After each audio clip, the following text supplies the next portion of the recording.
Hello, sailors. Welcome to another edition of Start Sailing Now Extra. I'm here with Ann Hutchings. She's profiled in our Start Sailing Now page in the July 2022 edition of SpinSheet magazine. So welcome, Ann. Thank you, Beth. It's a pleasure Yeah. to be here. So one thing that you and I have talked about is taking a course when you're first starting. Well, when I was first learning to sail, John very wisely said, "I think you should do a course."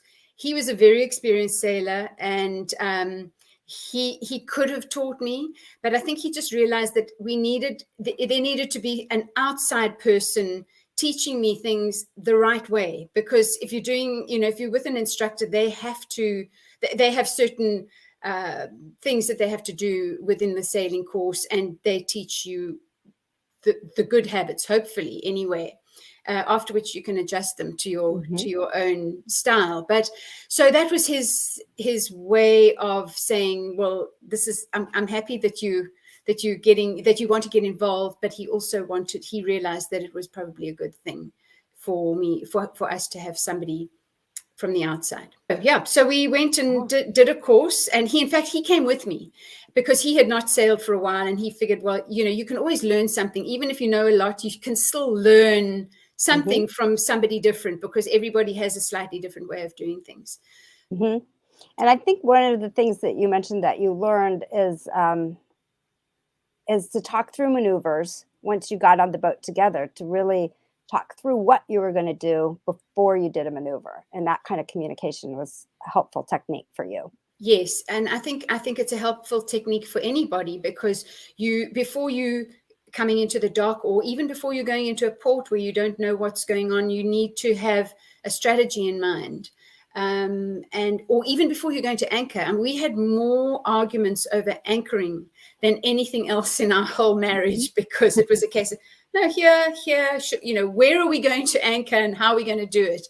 And it's tough when you're in a tight anchorage anyway. So that was one of the things that we that we figured that we needed to get straight. So planning beforehand is always good, and having hand signals as we had in those days.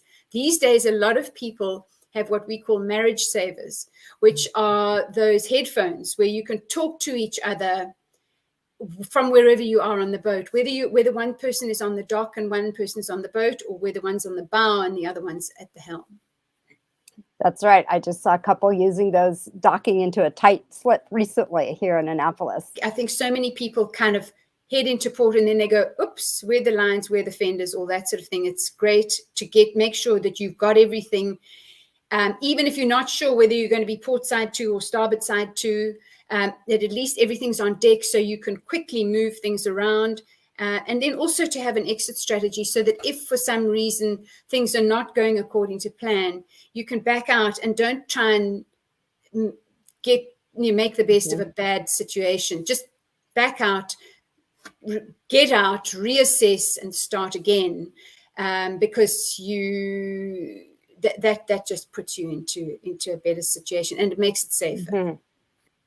So one hurdle a new sailor might have is the sensation of seasickness, or being quite seasick. And if that happens, does that mean sailing's not for you? I know you and your husband have conquered, or at least learned to manage, maybe is a better word to say, seasickness. Tell us about how a new sailor might deal with that issue. Well, I think that if you do get seasick, you should not feel concerned about it. You're not the only person in the world who gets seasick, and it is something that most people overcome.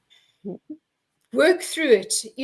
There are ways that you can manage your seasickness, like being outside in the fresh air, looking at the horizon, taking the wheel, trying to do something so that you're distracted. But if you do really feel horrible, just lie down. That's one of the ways to handle it. The other thing that we found was that the more we sailed, the less chronic our seasickness became. So we were always, but probably for the first couple of years that we were cruising, when we started out on a major trip again, where we were going out to sea again, we would find that for the first 36 hours or so, we really felt a bit off, and we didn't feel like eating much, and we didn't feel, we just kept ourselves hydrated. So, but then after that, it was fine. And then we were back to normal. So it's a process, and you have to learn how your body handles that process. A pharmacist friend of ours once very wisely said to us, everybody finds what works for them. So what works for you doesn't necessarily work for your partner or your kids or, a friend. So some of our listeners might be very novice at sailing, but starting out buying a boat. So can you give some tips or advice on what someone should be looking for in a boat broker when they're starting to shop for their first vessel? Well, I think one of the things you need to look for is you need to get a feel for the person that you're dealing with.